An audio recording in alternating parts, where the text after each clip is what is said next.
नमस्कार, स्वागत है आपका डीबी लाइव ब्रेकिंग में। मैं हूं समीर आत्मज मिश्र और मेरे साथ हैं अमलेंदु उपाध्याय।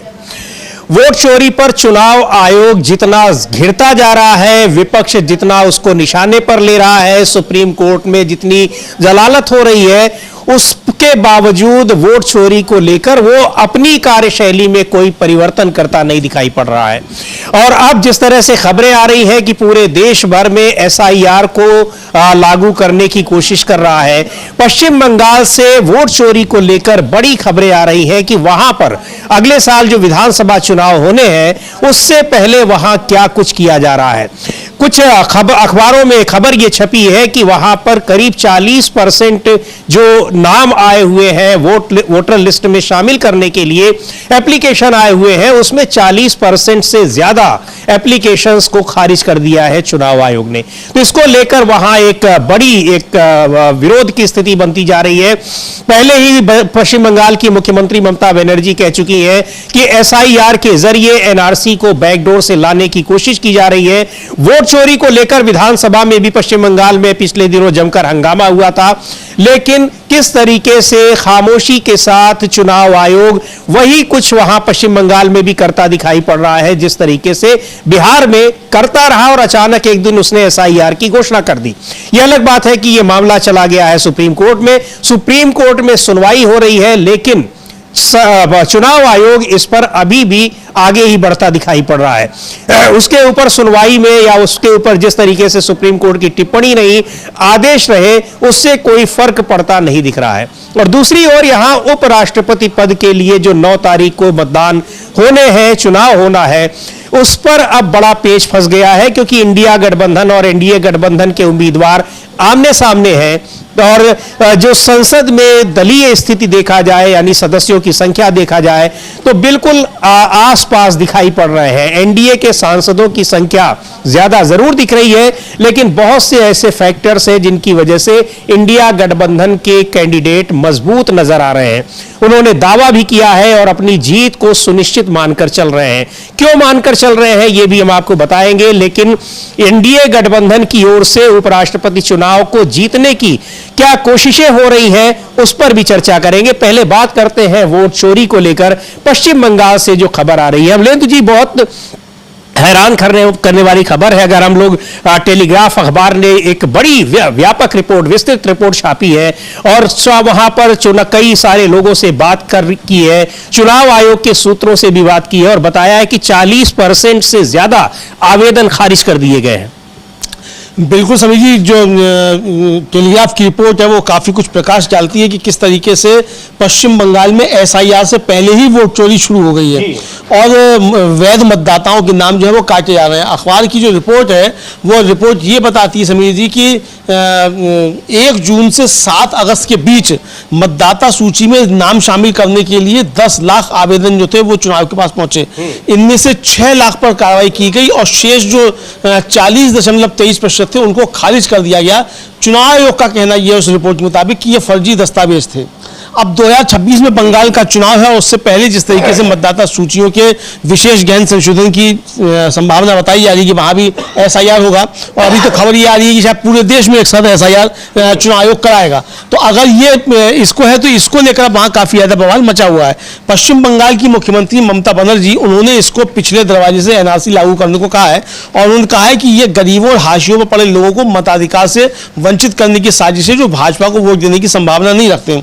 अब अखबार ने नौकरशाह के हवाले से बताया है समीर जी कि पिछले 2 महीनों में चुनाव आयोग को नाम दर्ज कराने के लिए मिले आवेदनों की संख्या बहुत ज्यादा है। ऐसा माना जा रहा है कि लोगों ने एसआईआर से पहले ही मतदाता सूची में नाम शामिल कराने के लिए आवेदन कर दिए थे और खारिज होने वाले आवेदनों की संख्या भी काफी ज्यादा है। अब ये जो है चुनाव आयोग की निष्पक्षता पर जो अब काफी ज्यादा सवाल उठ रहे हैं और सीधे सीधे निशाने पर मुख्य चुनाव आयुक्त ज्ञानेश कुमार आ गए हैं और ज्ञानेश कुमार को लेकर जो है काफी ज्यादा बातें हो रही हैं। और अच्छा, ये जो खबर है समीर, जिसमें यह आया कि कुछ खास जिले हैं जैसे पूर्वी मिदनापुर है और दक्षिण 24 परगना है, इनमें सबसे ज्यादा वोट काटे गए हैं। ये आ रही बात, और यानी कि जो ऐसे मतदान मतलब जो क्षेत्र समझे जाते हैं जहां भाजपा का मतदाता बिल्कुल नहीं है और विपक्ष का ही मतदाता है, वहां ये नाम बड़ी संख्या में काटे गए हैं। तो ये आरोप लग रहे हैं कि ये सांप्रदायिकरण जो है इसका वोटर लिस्ट का चुनाव आयोग कर रहा है। ये आरोप भी मार्क्सवादी कम्युनिस्ट पार्टी ने लगाए हैं।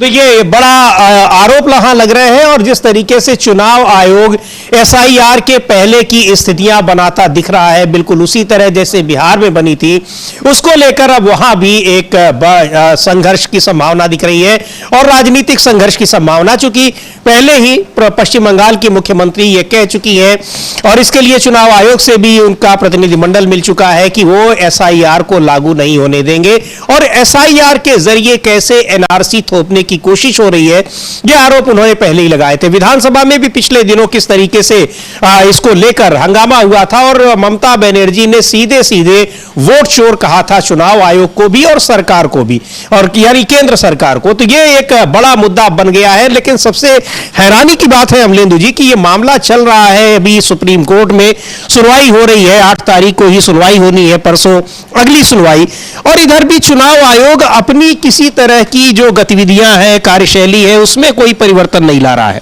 सुप्रीम कोर्ट का किसी तरह का खौफ उसको नहीं है, जबकि सुप्रीम कोर्ट से बार बार उसको लताड़ लग रही है। हाँ समीर जी, सुप्रीम कोर्ट से बार लताड़ लग रही है और कसकर लताड़ लग रही है, लेकिन उसके बावजूद चुनाव आयोग सुधरने को तैयार नहीं है। अब अभी तो सवाल ये कि आप एसआईआर करा सकते नहीं करा सकते, सुप्रीम कोर्ट में ये बहस भी लंबित है और बिहार एसआईआर को लेकर ही है। लेकिन चाहे बिहार में एसआईआर हो, चाहे बंगाल में एसआईआर हो, या पूरे देश में एसआईआर हो, कहीं भी एसआईआर हो, एसआईआर को लेकर यह है कि एसआईआर चुनाव आयोग करा सकता है कि नहीं करा सकता है, इसकी वैधानिकता को लेकर ही अभी सुप्रीम कोर्ट में मामला लंबित है। तो कैसे आप एसआईआर को पूरे देश में लागू करने की या कहीं भी करने की आप बात कर सकते हो, किस तरीके से आप वोट काट सकते हैं। आप अगर वोट काट रहे हैं, आप खारिज कर रहे हैं, तो वो आधार क्या है जिसके आधार पर आप वोट खारिज कर रहे हैं, ये आपको बताना पड़ेगा, जो कि नहीं बताया जा रहा है। तो चुनाव आयोग फंसा हुआ है सुप्रीम कोर्ट में और 8 सितंबर को यानी सोमवार को इस पर सुनवाई भी है सुप्रीम कोर्ट में, उसकी हम लोग लाइव बताएंगे भी क्या सुप्रीम कोर्ट में क्या चल रहा है। लेकिन चुनाव आयोग सुप्रीम कोर्ट से डंडा खाने के बावजूद सुधरने का नाम नहीं ले रहा है। अब देखना होगा कि चुनाव आयोग को सुप्रीम कोर्ट अब किस तरीके से सख्त कार्रवाई करता है उसके ऊपर और किस तरीके से उसकी मुश्किल कसता है। जी बिल्कुल, लेकिन बार बार ये किस तरीके से सुप्रीम कोर्ट को आंख दिखाने की कोशिश चुनाव आयोग की तरफ से हो रही है, ये हम देख सकते हैं। और पश्चिम बंगाल में अब जिस तरह से एसआईआर को लागू करने की कोशिश हो रही है, वहां मतदाता सूची में नाम शामिल करने के लिए जो आवेदन आ रहे हैं उनको कैसे खारिज किया जा रहा है, ये एक बड़ी खबर है, महत्वपूर्ण खबर है, जो कि टेलीग्राफ अखबार ने एक बड़ी रिपोर्ट आज वहां पर प्रकाशित की है और उसको लेकर निश्चित तौर पर एक बड़ा राजनीतिक हंगामा वहां शुरू होने वाला है। लेकिन पिछले दिनों भी पश्चिम बंगाल विधानसभा में जो कुछ हुआ था और किस तरीके से ममता बनर्जी ने चुनाव आयोग और केंद्र सरकार पर सदन के भीतर निशाना साधा था, वो भी हम देखते हैं और उन्होंने बड़े आरोप लगाए थे चुनाव आयोग के ऊपर। तो देखते हैं क्या कहा था विधानसभा में पश्चिम बंगाल की मुख्यमंत्री ममता बनर्जी ने।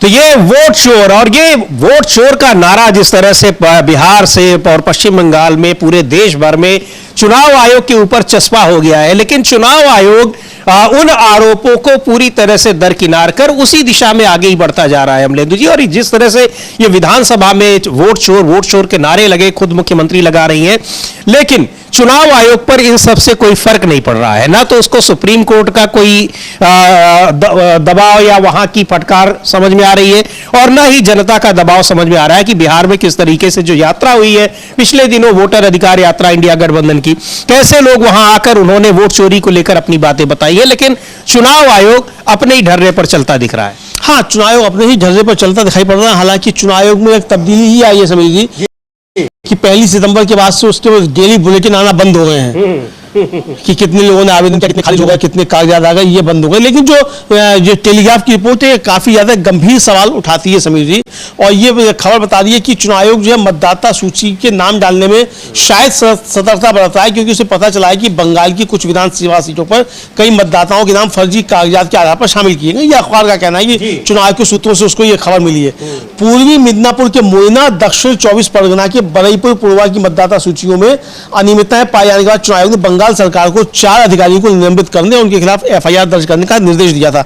अब था क्या, अब सूत्र के हवाले से यह अखबार लिख रहा है कि राज्य ने इन दोनों विधानसभा सीटों के ईआरओ यानी निर्वाचन पंजीकरण अधिकारी और एईआरओ सहायक चुनाव पंजीकरण अधिकारी को निलंबित कर दिया और उनके खिलाफ एफआईआर दर्ज करने के लिए कुछ समय मांगा। लेकिन चुनाव आयोग के कड़े कदमों ने अधिकारियों को स्पष्ट संदेश दिया कि वे मतदाता सूची में दर्ज हर प्रविष्टि की दोबारा जांच कर रहे हैं।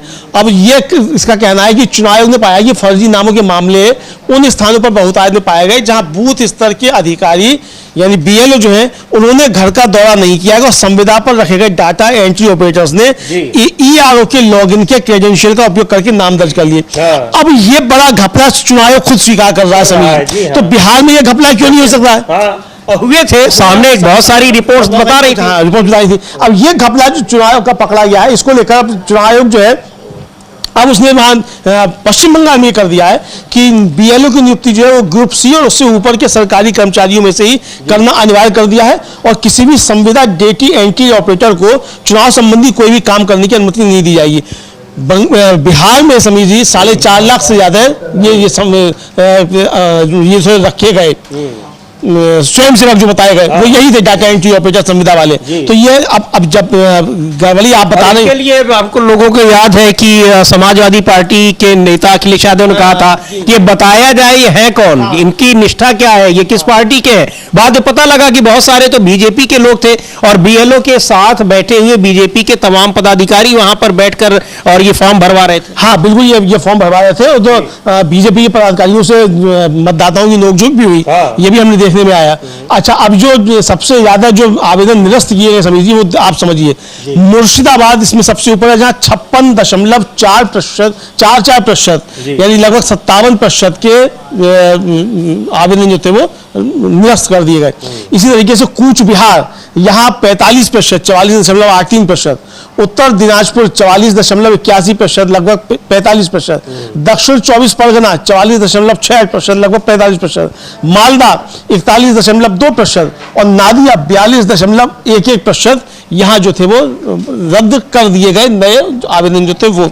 अब इसका कोई कारण नहीं बताया गया, क्यों नहीं बताया गया, लेकिन अखबार कह रहा है कि एक वरिष्ठ अधिकारी ने उसको बताया कि हम इस संभावना से इनकार नहीं कर सकते कि कई अवैध प्रवासियों ने एसआईआर के पहले मतदाता सूची में शामिल होने की कोशिश की हो। यह भी संभव है कि राजनीतिक दलों ने फर्जी कागजों के आधार पर फर्जी आवेदन किए हों ताकि वे वोटर कार्ड का इस्तेमाल प्रॉक्सी वोटिंग के लिए कर सके। अब ये चुनाव आयोग खुद कह रहा है, तो जो यहाँ कह रहा है वो बिहार में क्यों नहीं हो सकता है और वो महाराष्ट्र में क्यों नहीं हुआ होगा? राहुल गांधी जो आरोप लगा रहे हैं महादेवपुरा का और कर्नाटक का, वहां क्यों नहीं हुआ होगा? हरियाणा में क्यों नहीं होगा जब आप यहाँ स्वीकार कर रहे हैं? तो यानी एक राज्य में ऐसा हो सकता है और बाकी राज्यों में जहाँ बीजेपी जीती नहीं हो सकता है। तो इसीलिए चुनाव के ऊपर सवाल उठाए। फिर ये है कि अब ये कहा गया है कि चुनाव आयोग के सूत्रों से अखबार कह रहा है कि इस अस्वीकृति के बावजूद बंगाल के सीईओ का जो कार्यालय है उसको अभी तक एक भी जो है वो शिकायत प्राप्त नहीं हुई है। कांग्रेस ने आवेदनों को बड़े पैमाने पर स्वीकार किए जाने की कड़े शब्दों में निंदा की है। पार्टी के मुख्य प्रवक्ता हैं सौम्या एच रॉय, उन्होंने इसे एसआईआर का अग्रदूत बताया है और एच रॉय ने कहा कि बंगाल के लिए आप इसे प्रोटो एसआईआर कह सकते हैं। ज्ञानेश कुमार जो चुनाव आयोग के मुख्य चुनाव आयुक्त हैं, अमित शाह के आदेशों का पालन करते हुए इसको कर रहे हैं और उच्च प्रतिशत वाले जिले बताते हैं कि यह प्रक्रिया सांप्रदायिक पूर्वाग्रह से भी दूषित है।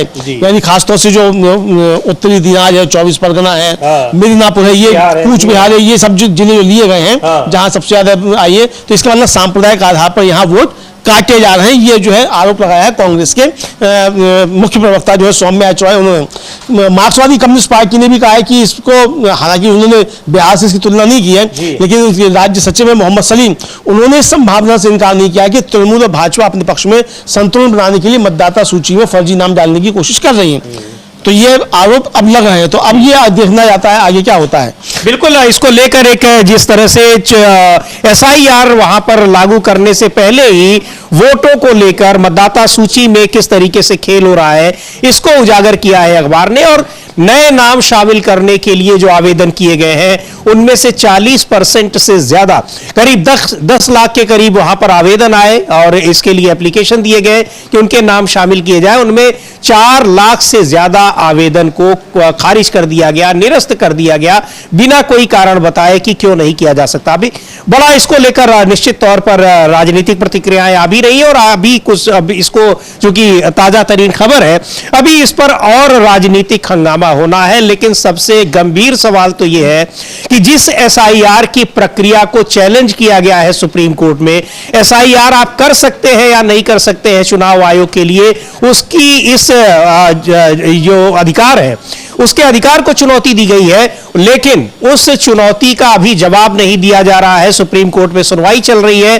पर दूसरे राज्यों में भी एसआईआर की प्रक्रिया को कैसे शुरू कर दिया गया है, यह अब सोचने वाली बात है, गंभीर बात है कि सुप्रीम कोर्ट की अवमानना है या नहीं है। बार बार प्रेस कॉन्फ्रेंस कर रहा है चुनाव आयोग उस दिशा में आगे बढ़ रहा है, चुनाव आयोग लोगों को नोटिस जारी कर रहा है, चुनाव आयोग दूसरे राज्यों में एसआईआर करने की कोशिश कर रहा है। आखिर ये सब हो क्या रहा है? गंभीर सवाल है अमलेंदु जी। बिल्कुल समीर जी, काफी ज्यादा गंभीर सवाल है और इसको लेकर मार्क्सवादी कम्युनिस्ट पार्टी के जो पश्चिम बंगाल के राज्य सचिव हैं मोहम्मद सलीम, उन्होंने कहा है कि बिहार में मामला अलग है, उस राज्य में पंजीकृत मतदाताओं को मताधिकार से वंचित किया जा रहा है, यह आवेदनों को अस्वीकार करने से अलग है। टीएमसी और भाजपा जो मतदाता सूची का उपयोग करके जनसांख्यिकी बदलाव लाने की कोशिश कर रही है, एक संदिग्ध भूमिका निभा सकती है और इसी वजह से बड़े पैमाने पर आवेदन खारिज किए जा सकते हैं। अतीत में हमने फर्जी मतदाताओं की मौजूदगी की ओर इशारा किया था, लेकिन चुनाव आयोग ने कोई कार्रवाई नहीं की। चुनाव आयोग को केवल आवेदन खारिज करने तक सीमित नहीं रहना चाहिए। अगर फर्जी दस्तावेजों का इस्तेमाल किया गया तो जिम्मेदार लोगों को दंडित किया जाना चाहिए, लेकिन अगर चुनाव आयोग की ओर से कोई गड़बड़ी हुई है तो हम उन लोगों के साथ खड़े होंगे जिन्हें इस तरह के आवेदन खारिज करके उनके वोट के अधिकार से वंचित किया जाएगा, यह मोहम्मद सलीम ने कहा है। तृणमूल कांग्रेस ने जो है अपने नेता अभिषेक बनर्जी जो हैं उनके रुख को दोहराया और कहा है कि एसआईआर का मतलब वास्तव में साइलेंट इनविजिबल रिगिंग है और ये कार्रवाइयां व्यापक नापाक मंसूबों का हिस्सा लगती हैं। और कहा है टीएमसी ने कि पहले वे असली मतदाताओं को बाहर करना चाहते हैं, दूसरा वे पिछले दरवाजे से राष्ट्रीय नागरिक रजिस्टर यानी एनसीआर लाना चाहते हैं, और ये दोनों ही ज्ञानेश कुमार के नेतृत्व वाले आयोग की सबसे बड़ी प्राथमिकताएं हैं, जो आंख मूंद कर अपने राजनीतिक आकाओं के आदेशों का पालन कर रहे हैं।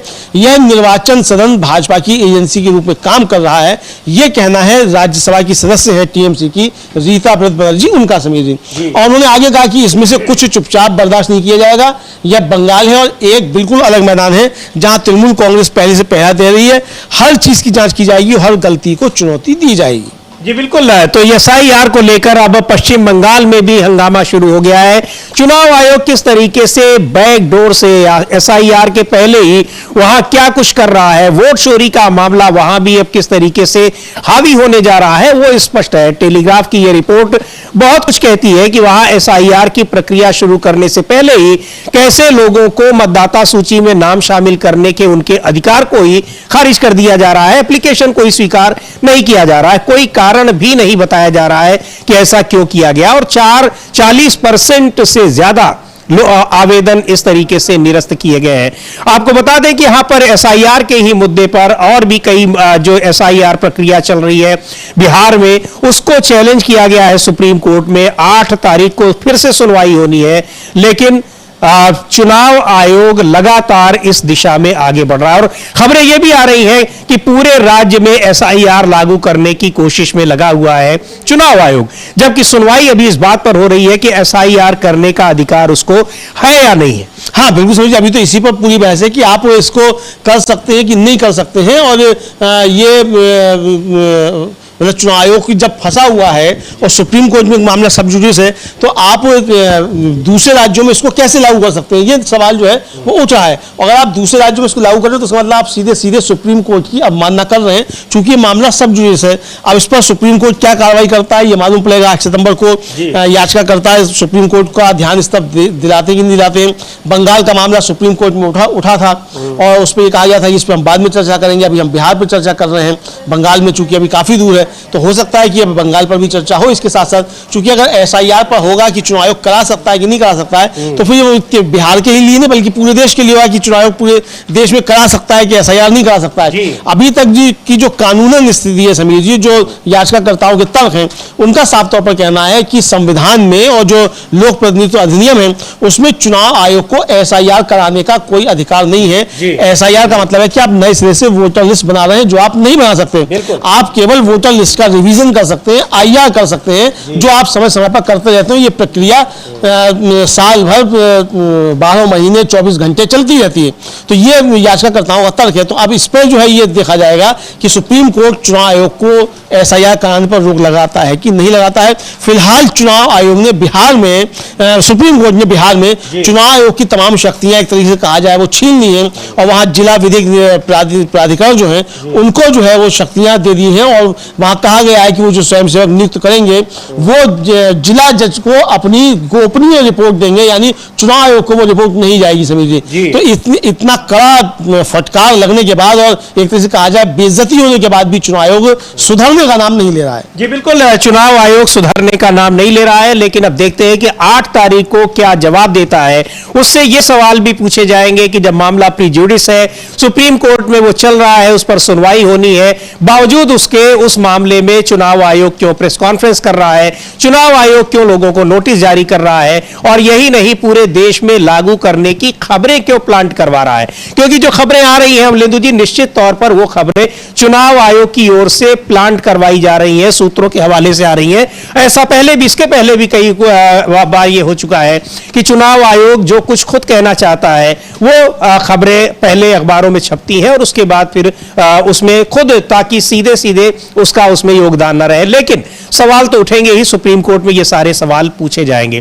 तो एक बड़ा मामला, और जिस तरीके से पश्चिम बंगाल में, चूंकि पश्चिम बंगाल में भी अगले ही साल यानी 2026 में विधानसभा के चुनाव होने हैं, और इधर चुनाव की अगर बात करें तो बिहार में तो चुनाव आने वाले ही है कुछ दिन में, शायद अगले कुछ दिनों में उसकी घोषणा भी हो जाए। लेकिन इधर एक दूसरा चुनाव जो बहुत इस समय चर्चा में है और सुर्खियां बटोर रहा है, वो है उपराष्ट्रपति पद का चुनाव। अचानक से उपराष्ट्रपति जगदीप धनखड़ के इस्तीफे के बाद जो ये सीट, उनकी जगह खाली हुई है, उस पर चुनाव हो रहे हैं। एनडीए और इंडिया गठबंधन दोनों घटक दलों के उम्मीदवार आमने सामने हैं। पलड़ा जो अगर सदस्यों की संख्या देखा जाए पार्लियामेंट में, एनडीए का भारी दिख रहा है। बावजूद इसके एनडीए की, भारतीय जनता पार्टी की बेचैनी बहुत ज्यादा बढ़ी हुई दिख रही है। बिल्कुल समीर जी, काफ़ी ज़्यादा एनडीए की बेचैनी बढ़ी हुई दिखाई पड़ रही है। और कल जो है समीर जी, जो एनडीए के उम्मीदवार हैं जस्टिस बी सुदर्शन रेड्डी, उन्होंने खुले तौर पर दावा किया कि वो जहां भी जा रहे हैं, इंडिया के उम्मीदवार, उन्होंने खुलेआम ये दावा किया कि वो जहां भी जा रहे हैं वहां उनको भरपूर समर्थन मिल रहा है। वो 100% मुतमईन हैं, उन्हें यकीन है कि ये चुनाव वो जीत जाएंगे, उनको बहुत अच्छा रिस्पांस मिल रहा है। हालांकि उन्होंने जो दूसरे उम्मीदवार हैं, यानी एनडीए के उम्मीदवार जो हैं सीपी राधाकृष्णन, उनके विषय में कोई टिप्पणी करने से इनकार कर दिया, क्योंकि वो भी बहुत सम्मानित व्यक्ति हैं, ये उनका कहना है। तो हम लोग सुन सकते हैं कि doctor justice B Sudarshan Reddy ने कहा क्या, किस तरीके से उन्होंने उम्मीद जताई कि वो 100% जीत जाएंगे। क्यों उनको 100% जीत की उम्मीद क्यों है, सुन लेते हैं बी सुदर्शन रेड्डी को क्या कहा है उन्होंने। I said I'm 100% sure of winning this election. Are you satisfied or anything else to be said? Yes, I'm winning this election. What is your response about this other parts of the country, rest of the countries? And the Tremendous response wherever I go. From the civil society groups or others, personally individual? Every quarter, individual, civil society groups, citizenship groups, intellectuals, teachers, professors, writers, scholars, journalists like you, everyone. Last one, what do you want to about this, say about this NDA's candidate for this? Not a word. Not a word. It would be highly improper on my part to make any comment about the other candidate, who is also a respectable person. I don't wish to make any comment. So do you think that is ongoing the SR process in the Bihar? It is now process to implement across the country. तो B Sudarshan Reddy India गठबंधन के उम्मीदवार हैं, और India गठबंधन सीटों के लिहाज से एनडीए से पीछे है। बावजूद इसके उन्हें भरोसा है कि वो जीत जाएंगे। तो ये भरोसा यूं ही नहीं है, उसके पीछे बहुत से कारण हैं।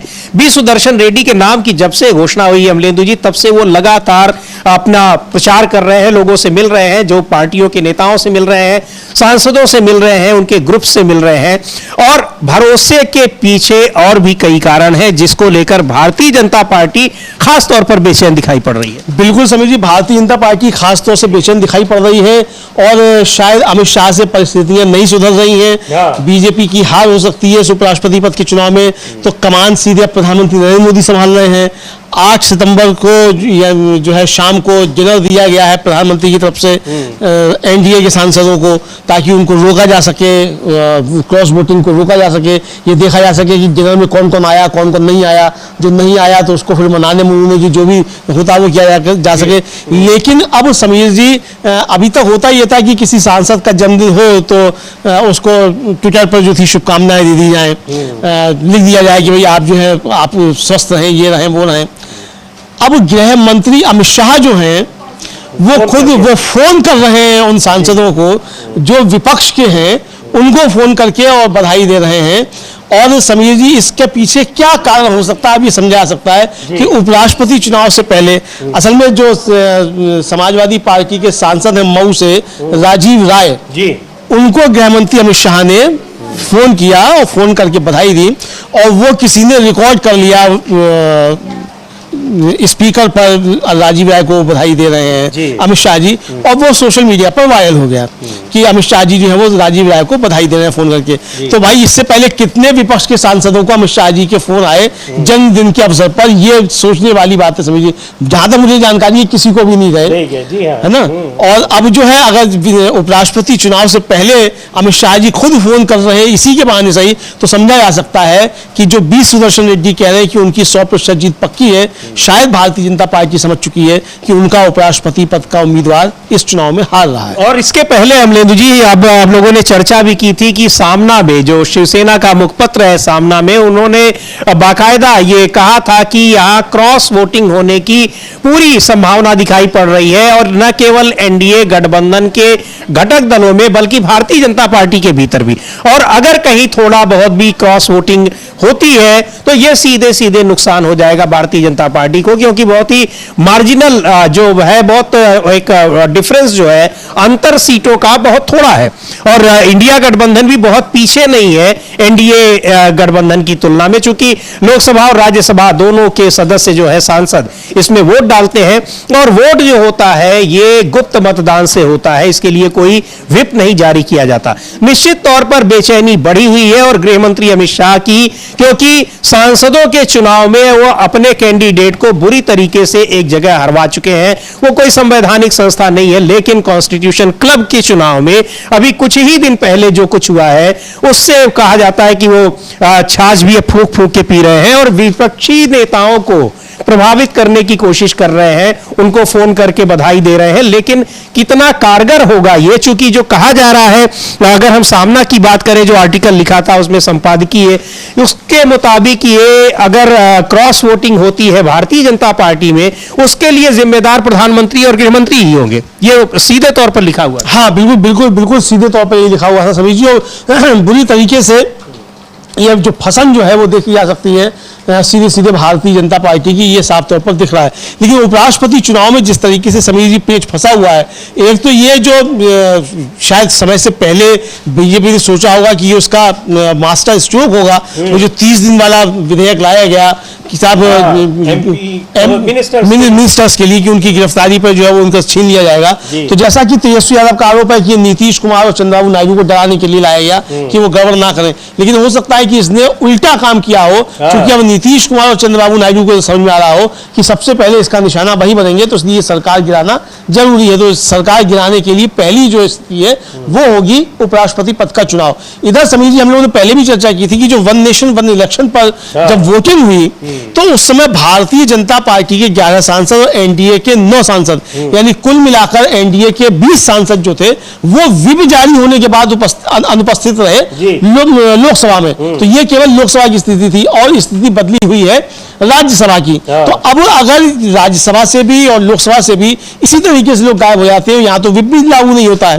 और जो अंतरात्मा की बात की जा रही है और अंतरात्मा की आवाज अगर आंध्र प्रदेश के टीडीपी के कल्याण जो पवन कल्याण की, हाँ, उनकी जनसेना है, उसने जो बीआरएस हो गई अब केसीआर की, उसने और वाईआरसीपी ने अगर सुन ली है अंतरात्मा की आवाज, उनके ऊपर दबाव पड़ गया, तेलुगु बिड्डा गया, असर अगर पड़ गया, तो समझिए फिर ये भारतीय जनता पार्टी के लिए जो है बहुत एक प्रकार है बुरे दिन शुरू हो जाएंगे। ये समझा जा सकता है कि प्रधानमंत्री नरेंद्र मोदी के जन्मदिन से पहले जो है गिफ्ट जो है वो प्रधानमंत्री को ये मिल सकता है क्रॉस वोटिंग क्रॉस वोटिंग का। और इसको लेकर अमलेंदु जी आज एक अखबार ने बहुत एक बड़ी रिपोर्ट छापी है अंग्रेजी के अखबार ने, और ये कहा है कि इस समय जो बिहार विधानसभा चुनाव में भी एनडीए के घटक दलों में सीट शेयरिंग को लेकर, यानी वहां पर सीटों की संख्या को लेकर जबरदस्त पेच फंसा हुआ है। नीतीश कुमार इस उपराष्ट्रपति चुनाव से पहले ही उस मुद्दे को भी सुलझाने की कोशिश में लगे हुए हैं। नीतीश कुमार चाहते हैं कि उनको सीटें ज्यादा मिले जिस तरीके से 2020 में, और बीजेपी ऐसा कतई होने देना नहीं चाहती है। बहुत जबरदस्त पेच फंसा हुआ है। अब ये क्या होगा क्या नहीं होगा, लेकिन बिहार विधानसभा चुनाव से पहले एनडीए के भीतर जो कुछ चल रहा है वो उसके लिए अच्छा नहीं कहा जा सकता। हाँ बिल्कुल समझिए, जो एनडीए में चल रहा है वो बीजेपी के लिए अच्छा बिल्कुल नहीं कहा जा सकता। जिस तरीके से एनडीए में टूटन देखने को आ रही है, तमिलनाडु का ही एक दल जो है वो एनडीए से अलग हो गया और बीजेपी को विश्वासघाती बताते हुए था वो अलग हुआ। तो ये समझा जा सकता है कि किस तरीके से एनडीए जो है वो उसके अंदर स्थितियां ठीक नहीं है, और प्रधानमंत्री नरेंद्र मोदी जो है वो हथेली लगाकर जो बांध में रिसाव हो गया उसको रोकने की कोशिश कर रहे हैं, आप ये समझ सकते हैं। लेकिन ये जो बांध जो रुका हुआ है क्या ये टिक पाएगा, ये देखने वाली बात होगी। चूंकि जो दबाव है पानी का वो काफी ज्यादा तेज है। मानसून इस समय जो पूरे देश भर में त्राही त्राही उसने मचाई हुई है, जगह जगह बाढ़ आई हुई है समझिए।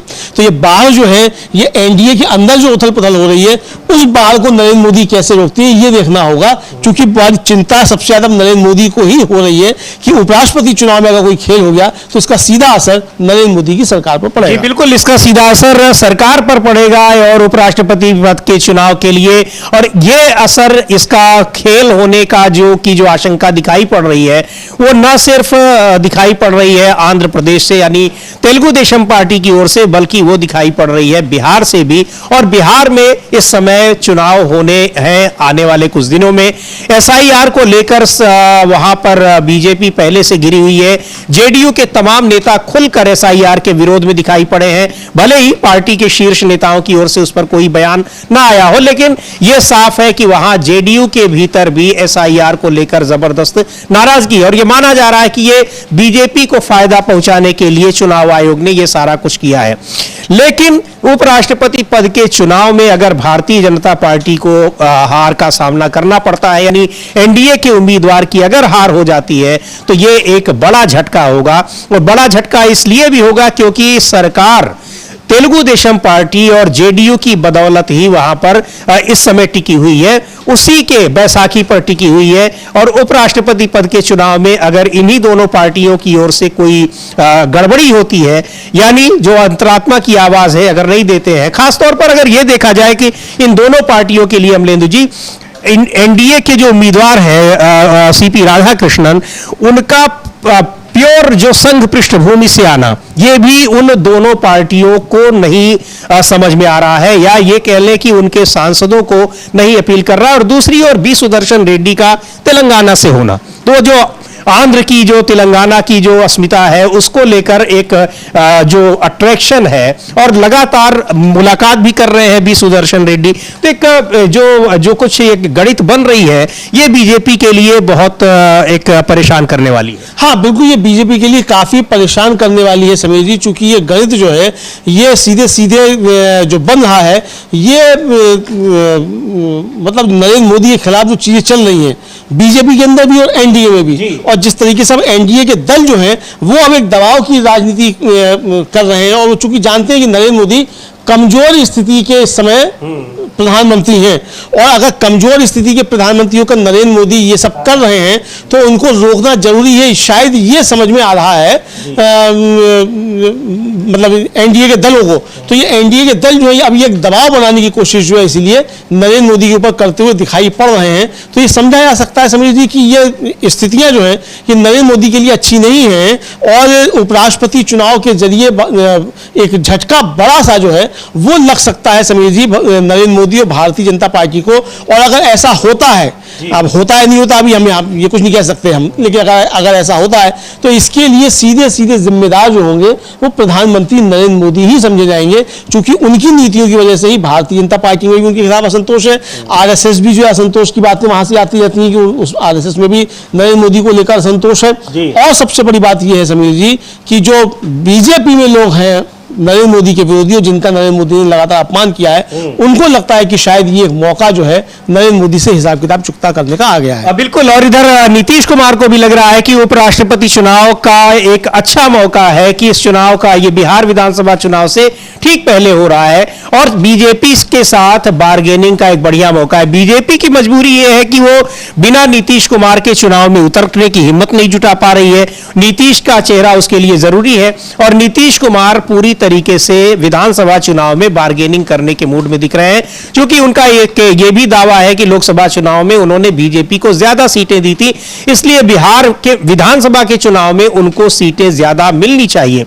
लेकिन विपक्ष जिस तरह से, नीतीश कुमार बीजेपी के लिए एक जरूरी चेहरा है, लेकिन विपक्ष उनके 20 साल के शासनकाल को आगे रख रहा है, सुशासन को। एक तेजस्वी यादव ने जो ट्वीट किया है उसको भी हम लोग देख लेते हैं कि किस तरीके से वहां की शिक्षा व्यवस्था पर जबरदस्त तरीके से प्रहार किया है उन्होंने। और कानून व्यवस्था की चर्चा तो लगातार हो ही रही है। तेजस्वी यादव लिखते हैं कि 20 साल पहले पटना यूनिवर्सिटी में 70 वोकेशनल कोर्स चलते थे। नीतीश मोदी एनडीए सरकार के चलते इन 20 वर्षों में 56 कोर्स बंद हो गए। हे मंगल राज वाले छात्र युवा विरोधी डबल इंजन पर सवार शिक्षा के दुश्मनों, क्या आप जानते हैं किन कारणों से ये वोकेशनल कोर्स बंद हुए हैं? नहीं जानते तो जानिए। नियमित शिक्षकों की कमी, लैब और लाइब्रेरी की कमी, पुस्तकों की अनुपलब्धता, लाइब्रेरियन की कमी, सुविधाओं की कमी, महंगी फीस, प्लेसमेंट की कमी, प्लेसमेंट सेल की कोई व्यवस्था नहीं, जगह की कमी तथा सरकारी अनुदान की कमी सहित अनेक कारणों की वजह से 108 वर्ष पुरानी पटना यूनिवर्सिटी को बीजेपी नीतीश सरकार ने बर्बाद कर दिया है। इन लोगों ने युवाओं को नौकरी और गुणवत्तापूर्ण शिक्षा की बजाय नफरत, झूठ, हिंसा, हिंदू मुस्लिम और जुमलेबाजी वाला संघी ट्यूशन देना शुरू किया है। तब से शिक्षा व्यवस्था और नौकरी रोजगार चौपट है। साथियों, 2 पीढ़ियों को बर्बाद करने वाली इस भ्रष्ट एनडीए सरकार को हटाकर बिहार को नई सोच, नए विजन और नई दृष्टि की सरकार चाहिए, यह लिखा है तेजस्वी ने। और एक अखबार की उस रिपोर्ट की कटिंग लगाई है कि 2 दशक में 50 से अधिक वोकेशनल कोर्स बंद, कई में 0 सेशन। और जबकि यहां केंद्र सरकार का अगर देखा जाए तो वो तमाम इस तरह के कर रही है मेक इन इंडिया और ऐसे कार्यक्रमों की घोषणा, और वहां वोकेशनल जो कोर्सेज हैं वो बंद हो रहे हैं। असल में समीर जी इसके पीछे एक बड़ा जो कारण है वो ये है कि एक तो शिक्षा का जबरदस्त तरीके से निजीकरण किया जा रहा है। जो सरकार के अनुदान से चलने वाले शिक्षण संस्थान हैं वहां भी सब जो क्या कहा जाता है उसको स्वतः स्वावलंबन स्व-वित्त पोषित, नहीं स्व-वित्त पोषित तो अलग है। स्व-वित्त पोषित तो वो तो प्राइवेट कॉलेज है, लेकिन जो सरकार के अनुदान से चलने वाली यूनिवर्सिटी कॉलेज थे वहां स्वावलंबन के नाम पर जो है वहां शिक्षा का कवाड़ा किया जा रहा है कि आप अपना संसाधन खुद जुटाइए। यूनिवर्सिटी से, कॉलेज से कहा जा रहा है तो बेतहाशा वृद्धि जो है फीस में की जा रही है।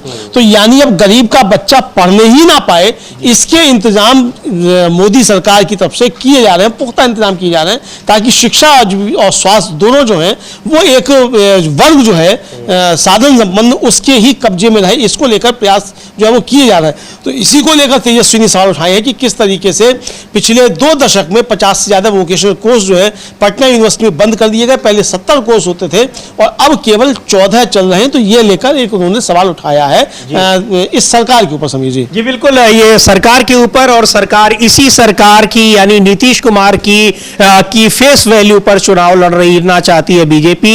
एनडीए में उसको चेहरा बनाए रखना चाहती है, लेकिन 20 साल की एंटी इनकम्बेंसी नीतीश कुमार के ऊपर भी भारी पड़ रही है और बीजेपी के ऊपर भी, और उस पर जिस तरीके से वोट चोरी के आरोप लग रहे हैं, यानी यहां एसआईआर का मामला जिस तरह से इस समय लोगों के भीतर चल रहा है कि कैसे उनको मताधिकार से वंचित किया जा रहा है, अब बिहार से आगे जाकर यह पश्चिम बंगाल में भी चला गया है, तो इसको लेकर एक दूसरा ही माहौल वहां बनता दिखाई पड़ रहा है। लेकिन उपराष्ट्रपति पद के चुनाव से पहले जिस तरह से बिहार में वहां सीट शेयरिंग को लेकर हंगामा चल रहा है वो देखने लायक है, और नीतीश कुमार की कोशिश है कि वो दोनों काम अपना करवा लेना चाहते हैं। हालांकि अब उनको सीएम कैंडिडेट घोषित करने की उम्मीद तो बहुत कम ही दिखाई पड़ रही है, लेकिन सीट शेयरिंग के मामले में वो ज्यादा से ज्यादा सीटें लेने की कोशिश में है। बीजेपी पर यह भी दबाव डाल रहे हैं कि जो घटक दल हैं दूसरे, उनको बीजेपी अपने कोटे से दे।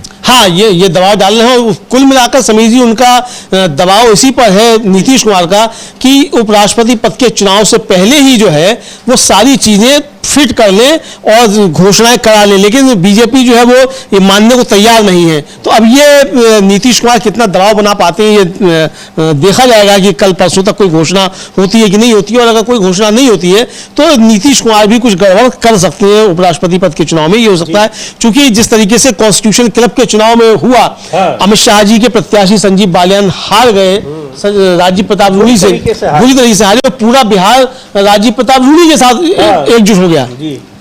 सत्ता पक्ष विपक्ष सब जो थे वो राजीव प्रताप रूडी के साथ एकजुट हो गए, और तो इसलिए अब ये समझा जा रहा है कि यहाँ भी कुछ गड़बड़ हो सकती है समीर जी भारतीय जनता पार्टी के साथ। इधर एक समीर जी खबर ये है कि अभी तक डोनाल्ड ट्रंप जो थे वो लगातार प्रधानमंत्री नरेंद्र मोदी को एक तरह से कहा जाए वो कह रहे थे, मतलब उनका अपमान कर रहे थे, और बार बार ये कह रहे थे कि सीज फायर जो है उन्होंने धमकी देकर कराया, व्यापार की धमकी देकर भारत और पाकिस्तान के बीच सीज फायर कराया। प्रधानमंत्री नरेंद्र मोदी के कान में ट्रंप की आवाज नहीं सुन रही थी, जबकि 56 बार जो थे वो ट्रंप कह चुके थे। लेकिन कल जैसे ही ट्रंप उसने कहा कि भाई मोदी मेरे मित्र हैं और महान हैं, जैसे ही कहा तो प्रधानमंत्री के कानों में इतनी सी बात पहुंची कि ट्रंप की मोदी मेरे मित्र हैं और महान हैं, तुरंत मोदी जी ने थैंक यू था वो ट्रंप साहब को बोल दिया। लेकिन उसके आगे ट्रंप ने क्या कहा था ये मोदी जी ने नहीं सुना। तो लेकिन चलिए इतना तो सुन लिया, ट्रंप की बात कानों में पहुंची। अगर ये पहुंची ट्रंप के कानों में बात की जाए आप हमारे मित्र हैं, तो समझिए निश्चित तौर पर ये बात भी ट्रंप की जो है कानों में पहुंची होगी। जो 56 बार ट्रंप ने कहा था कि भाई सीज फायर हमने करवाया, तो ये भी जो है निश्चित तौर पर उनके कान में ये बात पहुंची होगी, लेकिन वो अब नहीं सुना उन्होंने, ये देखा जा सकता है। ट्रंप ने जो समीर जी ट्वीट किया था, वो ट्रंप ने जो था वो सीधे सीधे ये कहा था कि प्रधानमंत्री नरेंद्र मोदी जो हैं मेरे मित्र हैं, लेकिन वो जो कर रहे हैं मैं उससे खुश नहीं, वो इस समय अच्छा नहीं कर रहे हैं, ये भी साथ में जोड़ा था उसने। अब उसके जवाब में ट्रंप ने जो नरेंद्र मोदी ने ट्वीट किया, वो ट्वीट भी हम लोग देख सकते हैं जवाब देते हुए, और यह बता सकते हैं कि बिल्कुल उन्होंने लिखा है और अंग्रेजी में ही प्रधानमंत्री ने भी ट्वीट किया है। उसका हिंदी तर्जुमा है कि राष्ट्रपति ट्रंप की भावनाओं और हमारे संबंधों के सकारात्मक मूल्यांकन की मैं तहे दिल से सराहना करता हूं और उनका पूर्ण समर्थन करता हूं। भारत और अमेरिका के बीच एक अत्यंत सकारात्मक और दूरदर्शी, व्यापक और वैश्विक रणनीतिक साझेदारी है। यह प्रधानमंत्री ने उनको अप्रिशिएट करते हुए, प्रशंसा करते हुए लिखा है। डोनाल्ड ट्रंप ने जो प्रधानमंत्री की तारीफ की, लेकिन प्रधानमंत्री का नाम लेकर वो दर्जनों बार ये कह चुके हैं कि हमने भारत को, पाकिस्तान को, प्रधानमंत्री नरेंद्र मोदी को फोन किया और टैरिफ का और व्यापार का डर दिखाया, तब जाकर वो दोनों सीज फायर को तैयार हुए। इस पर प्रधानमंत्री की कोई प्रतिक्रिया नहीं आई, एक शब्द नहीं बोले। जबरन इस पर चर्चा के लिए मजबूर भी हुई सरकार, लेकिन फिर भी प्रधानमंत्री ने लोकसभा में तो जवाब दिया, बोले ही नहीं, और राज्यसभा में जवाब देने से ही बच गए। अमित शाह को दे दी जिम्मेदारी, अमित शाह को जिम्मेदारी दे दी। और समझिए एक बार भी जो था उनका मुंह से ट्रंप का नाम नहीं निकला, अब ये कई महीने के बाद जाकर ट्रंप का नाम निकला और इसको दिया है। लेकिन इस बीच खबर ये समझिए कि अभी जो संयुक्त राष्ट्र महासभा है उसका वार्षिक सत्र होना है, और उसमें प्रधानमंत्री को जाना था, लेकिन अब प्रधानमंत्री उसमें नहीं जा रहे हैं। किस लिए नहीं जा रहे हैं? कयास ही लगाए जा रहे हैं, क्योंकि अगर वहां जाते तो ट्रंप से आमना सामना होता और ट्रंप से मुलाकात भी हो सकती थी। ट्रंप हो सकता है कि सामने ही जो थे कुछ बातें कह देते तो ट्रंप का सामना ही ना करना पड़े, तो इसलिए नरेंद्र मोदी अब नहीं जा रहे हैं। उनकी जगह एस जयशंकर जो विदेश मंत्री हैं वो वहां जाकर अपनी बात रखेंगे। लेकिन ये सवाल उठ रहे हैं कि आखिर नरेंद्र मोदी ने अमेरिका से रिश्ते क्यों बिगाड़ लिए जी, या ट्रंप ने रिश्ते क्यों बिगाड़ लिए? और अगर ट्रंप कह रहे हैं कि साहब वो बड़े महान हैं, मेरे मित्र हैं, तो ट्रंप ने जो 50% का टैरिफ लगाया है वो टैरिफ ट्रंप ने क्यों लगाया है, ये होना चाहिए। और प्रधानमंत्री नरेंद्र मोदी अगर थैंक यू ट्रंप बोल रहे हैं, नमस्ते ट्रंप के बाद अब थैंक यू ट्रंप किया जा रहा है, तो ये थैंक यू ट्रंप क्या इसलिए किया जा रहा है कि ट्रंप ने 50% टैरिफ भारत पर लगा दिया है? प्रधानमंत्री को इसको लेकर भी अपनी स्थिति स्पष्ट करनी चाहिए कि 50% टैरिफ जो लगाया ट्रंप ने, उस पर प्रधानमंत्री का क्या कहना है, इसके बारे में प्रधानमंत्री को कम से कम ट्वीट करना चाहिए था। उसी ट्वीट में जो था ट्रंप से कहना चाहिए था कि आपने ये गलत किया है 50% टैरिफ लगाकर, लेकिन आपने वो ये कहने की हिम्मत नहीं दिखाई है। तो ये कमजोर प्रधानमंत्री लक्षण दिखाई पड़ते हैं। जी बिल्कुल, इसको लेकर और अभी पिछले दिनों जब जापान और चाइना गए थे तो वहां एस जयशंकर को नहीं ले गए थे अमलेंदु जी, जबकि इस तरह के जो सम्मेलन होते हैं, सीओ सम्मेलन वहां पर था, वहां विदेश मंत्री भी अक्सर प्रधानमंत्री के साथ जाते हैं, लेकिन वहां पर विदेश मंत्री एस जयशंकर को प्रधानमंत्री नहीं ले गए थे। अब संयुक्त राष्ट्र महासभा की बैठक में, जो वार्षिक बैठक है, उसमें प्रधानमंत्री नहीं जाएंगे तो उनकी जगह एस जयशंकर जाएंगे। और ये अब कहा, एक ये भी खबर आ रही है और कहा जा रहा है कि इसीलिए नहीं जा रहे हैं। 2 दिन पहले जब राहुल गांधी ने प्रधानमंत्री से अपील की थी अमलेंदु जी कि उनको बाढ़ प्रभावित इलाकों का दौरा करना चाहिए, तो बाढ़ प्रभावित इलाकों का दौरा करना है इसलिए शायद नहीं जा रहे। कुछ जगह इस तरह की भी खबरें चल रही हैं। अब बाढ़ प्रभावित इलाकों के दौरे के लिए संयुक्त राष्ट्र महासभा की बैठक को छोड़ देना, ये थोड़ा सा समझ में कम आता है, लेकिन ये खबर जरूर आ रही है कि बाढ़ प्रभावित इलाकों का दौरा करने के लिए प्रधानमंत्री अब जा सकते हैं। हाँ, जा सकते हैं, और जाएंगे कि नहीं जाएंगे वो एक अलग का मसला है कि जाते हैं कि नहीं जाते हैं। हालांकि शिवराज सिंह चौहान गए थे 36 कैमरे लेकर। अब शिवराज सिंह चौहान भी चूंकि प्रधानमंत्री पद के दावेदार हैं तो वो भी 36 कैमरों से कम में नहीं जाते हैं, तो वो भी 36 कैमरे लेकर पंजाब गए थे शिवराज सिंह चौहान। प्रधानमंत्री जो है उनके कैमरे अभी शायद जो है वो साफ हो रहे होंगे, लेंस वेंस उनके साफ किए जा रहे होंगे, तो उसके बाद फिर प्रधानमंत्री जो है जाएंगे कैमरों के साथ में और जाएंगे। लेकिन जिस तरीके से समीर जी हिमाचल प्रदेश के मुख्यमंत्री सुखविंदर सिंह सुक्खू और जम्मू कश्मीर के मुख्यमंत्री उमर अब्दुल्ला लगातार जमीन पर काम कर रहे हैं इस बाढ़ में, मुझे लगता है कि ऐसे 2 मुख्यमंत्री जो जिस तरीके से काम कर रहे हैं, कम से कम फिलहाल जो है और मुख्यमंत्री इस तरीके से काम करते हुए दिखाई नहीं पड़ते हैं। इस तरीके से काम करते हुए भगवंत मान को भी दिखाई पड़ना चाहिए था, प्रधानमंत्री को भी दिखाई पड़ना चाहिए था, और राज्यों के मुख्यमंत्रियों को भी काम करते हुए दिखाई पड़ना चाहिए था। लेकिन सुक्खू और उमर अब्दुल्ला जो है वो लगातार जमीन पर काम करते हुए दिखाई पड़ते हैं। हम लोग देख सकते हैं कि उमर अब्दुल्ला ने जो है वो दौरा किया बाढ़ प्रभावित क्षेत्रों का, वो क्या बात कर रहे हैं ये भी हम लोग देख सकते हैं। समीर जी, बिल्कुल, बाढ़ प्रभावित और कई राज्यों में, जो उत्तर भारतीय राज्य है, जम्मू कश्मीर है, पंजाब है, हिमाचल प्रदेश है, उत्तराखंड है, बाढ़ की विभीषिका से बुरी तरीके से इस समय ग्रस्त हैं और वहां लाखों लोगों का पलायन हुआ है, कई लोगों की जान भी गई है। सुन लेते हैं क्या कह रहे हैं बाढ़ प्रभावित क्षेत्रों में दौरे के बाद उमर अब्दुल्ला, जम्मू कश्मीर के मुख्यमंत्री।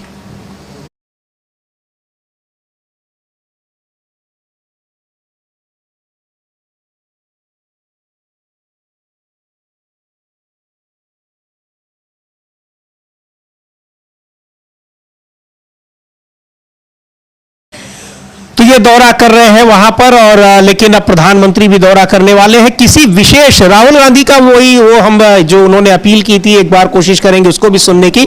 उन्होंने साफ तौर पर कहा था कि बाढ़ प्रभावित इलाकों के लिए विशेष राहत पैकेज जारी किए जाने चाहिए, लेकिन अभी तक कोई घोषणा नहीं हुई अमलेंदु जी। और ये जो प्रधानमंत्री रिलीफ फंड है, अब ऐसे में सवाल उठता है कि वो रिलीफ फंड है किसके लिए? हाँ बिल्कुल, ये रिलीफ फंड किसके लिए, इसको जो है समझा जाता है कि ये रिलीफ फंड किस तरह काम आएगा। और वो जो पीएमओ का जो बना था फंड, एक बार अलग से भी बना था उनका, क्या था, पीएम केयर फंड, उसका तो अब कोई चर्चा ही नहीं होती। वो पैसा आया, वो चला कहाँ गया, इसके बारे में तो कोई चर्चा होती ही नहीं। लेकिन इस पर भी चर्चा होनी चाहिए, समझिए, तो वो चर्चा नहीं हो रही है। तो अब इसको लेकर लगातार सवाल उठ रहे हैं। देश में जिस तरीके से समझिए बाढ़ की स्थिति बनी हुई है, और ये बाढ़ की स्थिति अगर देखा जाए समझिए तो इसके लिए सरकार की नीतियां जो हैं वो जिम्मेदार है, खासतौर से जिस तरीके से उत्तराखंड और हिमाचल प्रदेश में बीजेपी की सरकारों ने पहाड़ों को छलनी कर दिया बुरी तरीके से, ताकि जो आवर बैंक के प्रधानमंत्री के मित्रों के जो पावर प्रोजेक्ट लगे हैं वो वहां लग सके। उसके लिए जिस तरीके से किया गया है उसका दुष्परिणाम जो है वो इस तरीके की बाढ़ में देखने में आ रहा है। सुप्रीम कोर्ट ने इसका स्वतः संज्ञान भी लिया समीर जी, और सुप्रीम कोर्ट ने स्वतः संज्ञान लेते हुए जो टिप्पणी की थी वो ये कहा कि लगता ही ऐसा है कि पेड़ों का अवैध कटान किया गया है, जिसकी वजह से ये हिमाचल प्रदेश, उत्तराखंड, जम्मू कश्मीर यहाँ और पंजाब यहाँ जो है वो जबरदस्त तरीके से बाढ़ आई हुई है। ये एक साधारण घटना नहीं है। तो ये समझा जा सकता है कि जिस तरीके से ये बाढ़ आ रही है और बाढ़ से इस समय जो राज्य जूझ रहे हैं उसके पीछे कहीं ना कहीं भारतीय जनता पार्टी की सरकारों ने जिस तरीके से छलनी किया है पहाड़ों को, उसके दुष्परिणाम ये सामने आ रहे हैं। जिस तरीके से जंगलों को काटा जा रहा है। इनका सुखविंदर सिंह सुक्खू का जो हिमाचल के मुख्यमंत्री है, उन्होंने भी ये एक ट्वीट किया हुआ है कि बिजली कंपनियां दशकों से हिमाचल की प्राकृतिक संपदा का दोहन कर रही हैं। अब समय आ गया कि वे कंपनियां प्रदेश को उसके अधिकार वापस लौटाएं। बेरासियूल और शाहनन प्रोजेक्ट से जुड़े मामलों की सुनवाई इस माह सर्वोच्च न्यायालय में होनी है, जिनमें हमने प्रदेश के हितों की पैरवी के लिए शीर्षस्थ वकीलों को उतारा है। हम पूरी ताकत के साथ हिमाचल के हक की लड़ाई लड़ेंगे, न कोई समझौता करेंगे और न ही कोई कदम पीछे खींचेंगे। 2 दिन पुराना ये ट्वीट है, लेकिन बिल्कुल सही बात है कि किस तरह से वहां पर ये मैन मेड ये आपदा है, यानी खुद से निर्मित अब हम लोगों ने खुद से इसको बनाया है। किस तरह से उत्तराखंड हो, चाहे हिमाचल हो, जम्मू कश्मीर और पंजाब में इस तरह के पंजाब में हालात नहीं होते हैं, लेकिन वहां पर तमाम जो परियोजनाएं हैं और पहाड़ों को किस तरीके से पेड़ों को काटा जा रहा है, पहाड़ों को काटा जा रहा है, चौड़ी चौड़ी सड़कें वहां बनाई जा रही हैं, हाईवे और एक्सप्रेसवे बन रहे हैं, ये सारी चीजें, जबकि लगातार आपदाएं, इतनी बड़ी आपदाएं आ रही हैं, पहाड़ के लोगों को उसका कितना नुकसान उठाना पड़ रहा है। बिल्कुल समझिए, पहाड़ के लोगों को नुकसान उठाना पड़ रहा है और हिमाचल प्रदेश का असर समझिए पंजाब पर पड़ता है। लगे हुए हैं ऊपर, पंजाब के ऊपर ही ठीक हिमाचल है, तो हिमाचल में कुछ होता है, प्राकृतिक आपदा होती है तो उसका असर पंजाब पर भी आता है। और पंजाब में ऐसी स्थिति कभी नहीं बनी थी। ये तब तो कहा जा रहा था हमने पानी रोक दिया है पाकिस्तान का, सिंधु नदी का, ठीक है, आपने रोक दिया। अब यहाँ क्या हो रहा है पंजाब में, इसको लेकर सुक्खू ने जो कहा समझिए विधानसभा के अंदर उनकी बाइट मतलब अपना वक्तव्य दिया था, उसको हम सुन भी सकते हैं कि उन्होंने बिजली कंपनियां किस तरीके से उन्होंने पहाड़ों को छलनी किया है, इसको लेकर अपनी बातें कही है, ये हम सुन भी सकते हैं कि क्या कहा। जी बिल्कुल, सुनते हैं विधानसभा में सुखविंदर सिंह सुक्खू जो हिमाचल प्रदेश के मुख्यमंत्री हैं, क्या कुछ कहा और क्या बिजली कंपनियों से कि वो यहां उसका फायदा उठा रही है, लेकिन अब उनको जरूरत है तो उसमें आगे भी आना चाहिए। तो सुनते हैं सुखविंदर सिंह सुक्खू का विधानसभा में दिया गया बयान। लेकिन ये इसको लेकर कोई जो परियोजनाएं हैं और जिस तरीके से वहां पर पहाड़ों पर तमाम तरीके से वहां कटाई हो रही है, उसका जो प्राकृतिक संतुलन है बिगाड़ने की कोशिश हो रही है, उस पर अभी भी कोई लगाम लगती नहीं दिख रही है। हमने जी पहाड़ों को काटने की हजारों लाखों की संख्या में कोई ना कोई वहां प्रोजेक्ट होते हैं जिससे वहां पेड़ काटे जा रहे हैं। सभी जी देखिए, मजे की बात क्या है कि प्रधानमंत्री एक पेड़ मां के नाम पे तो लगवा रहे हैं, ठीक है, लेकिन जंगल जो है वो साफ किए जा रहे हैं प्रधानमंत्री के मित्रों के लिए। बस्तर में पूरी तरीके से जंगल तबाह किए जा रहे हैं, हंसदेव अरण्य कहलाता है, वहां जो है अडानी के उसके लिए। उड़ीसा में जंगल साफ किए जा रहे हैं। झारखंड में किए जा रहे मतलब की योजना थी, लेकिन वहां जनता ने जैसा वो नहीं दिया, तो वरना वहां भी होता, ये उनको चाहिए था। तो जिस तरीके से बर्बाद किया गया है उत्तराखंड को, हिमाचल प्रदेश को बीजेपी की सरकारों में, ये साफ तौर पर देखा जा सकता है। जी बिल्कुल, सुन लेते हैं क्या कहा विधानसभा में सुखविंदर सिंह सुक्खू ने बिजली कंपनियों के लिए। निश्चित तौर पर जब कोई पावर प्रोजेक्ट वाला प्रॉफिट कमा रहा है तो उसे डीपीआर का खर्चा देने में पैसे की कोई कमी नहीं रहनी चाहिए, क्योंकि बिजली बोर्ड ने भी तो पैसा खर्च करके डीपीआर बनाई है। लेकिन उसको सरकार की उदासीनता जो पिछली थी उसने उन्हें उसको टालते रहे और कुछ जगह हाई कोर्ट में कि चले गए। हाई कोर्ट में भी बड़ी विचित्र बात है, हाई कोर्ट में भी जो हम हर जगह केस हार जाते हैं, उस दृष्टिकोण से हमने बड़ा महत्वपूर्ण फैसला लिया कि हिमाचल प्रदेश में टॉप के वकील और सुप्रीम कोर्ट में टॉप के वकील नियुक्त किए जाएंगे, जिसका परिणाम ये रहा जीएसडब्ल्यू से हम 18% फ्री पावर रॉयल्टी के रूप में लेने लगे और 250 करोड़ रुपए का एक साल में हमें प्रॉफिट होना की संभावना है। दूसरा, बहुत अच्छी बात की कि बैरासूल शाहनन 2 प्रोजेक्टों की इन्होंने बात की है। बैरासूर में हमारा मत सही है। जिस प्रदेश की संपदा का 40 साल से धोन कर लिया गया है, उस 40 साल के बाद वो बैरासूर प्रोजेक्ट हिमाचल प्रदेश में वापस आना चाहिए। हमारे ऊर्जा विभाग ने उनको नोटिस दिया, वो उस नोटिस के खिलाफ हाई कोर्ट में गए। हाई कोर्ट में अभी स्टे है, लेकिन हम उसके लिए भी जल्दी ही आगे अपील दायर करेंगे। दूसरा जो शानन प्रोजेक्ट है, ये जो ये सितंबर महीना है, ये हिमाचल प्रदेश के लिए भी बहुत महत्वपूर्ण महीना है। इस सितंबर महीने में हमारा शानन प्रोजेक्ट का बारे में भी सुप्रीम कोर्ट में केस लगा है और हमने नामी वकील कपिल सिब्बल जी को और जो उनके बिजली के संबंधित है उनको खड़ा किया है। और दूसरा प्रोजेक्ट इन्होंने लाडा से संबंधित कहा है। तो लाडा से संबंधित मुझे अभी आपने जानकारी दी है, मैं इस बारे में विभाग के अधिकारियों से चर्चा करने के बाद आगे की कार्रवाई करेंगे। लेकिन सितंबर महीने में इसलिए भी क्योंकि आप रिसोर्स मोबिलाइजेशन का लाया, हमारा BBMB भी सितंबर में लगा 10 सितंबर को, 17 सितंबर को हमारा शानन प्रोजेक्ट भी लगा है। और तीनों प्रोजेक्टों पर मैं खुद देख रहा हूँ और तीनों प्रोजेक्ट पर हम अपने हिंदुस्तान के जो नामी वकीलन को खड़ा करेंगे। हम हिमाचल की संपदा को तो ना तो लूटने देंगे, ना ही लुटाने देंगे, ना ही लूटेंगे। ये हमारी कमिटमेंट है। यही व्यवस्था परिवर्तन है कि 40 साल के बाद हम इनको लेकर आएंगे। ये वहां पर बिजली कंपनियों के लिए सुखविंदर सिंह सुक्खू हिमाचल प्रदेश के मुख्यमंत्री, और बुरी तरीके से बाढ़ से इस समय जूझ रहे हैं उत्तर भारत के कई राज्य, उसमें हिमाचल प्रदेश भी है, पंजाब है, जम्मू कश्मीर है और ये उत्तराखंड है। लेकिन अभी तक ये अपील की जा रही है कि विशेष राहत पैकेज दिए जाएं। अभी तक कोई उसकी घोषणा नहीं हुई है। अब आने वाले दिनों में क्या होता है ये देखने वाली बात होगी। लेकिन जिस तरीके से SIR को लेकर और उपराष्ट्रपति के चुनाव को लेकर यहां राजनीतिक सरगर्मी बढ़ती दिखाई पड़ रही है, उसमें अब देखने वाली बात होगी कि इसका क्या इंपैक्ट होता है। जिस तरीके से इंडिया गठबंधन के उम्मीदवार, उपराष्ट्रपति पद के उम्मीदवार बी सुदर्शन रेड्डी अपनी जीत का दावा कर रहे हैं, NDA के घटक दलों से वो संपर्क कर रहे हैं, और जिस तरह से बीजेपी के नेताओं की बेचैनी उपराष्ट्रपति चुनाव को लेकर दिखाई पड़ रही है, वो क्या गुल खिलाती है, ये 9 सितंबर को पता लग जाएगा क्या होने वाला है। रहेगी हमारी नजर, बने रहिए आप DV लाइव के साथ। फिलहाल इस कार्यक्रम को अभी यहीं समाप्त करते हैं। मुझे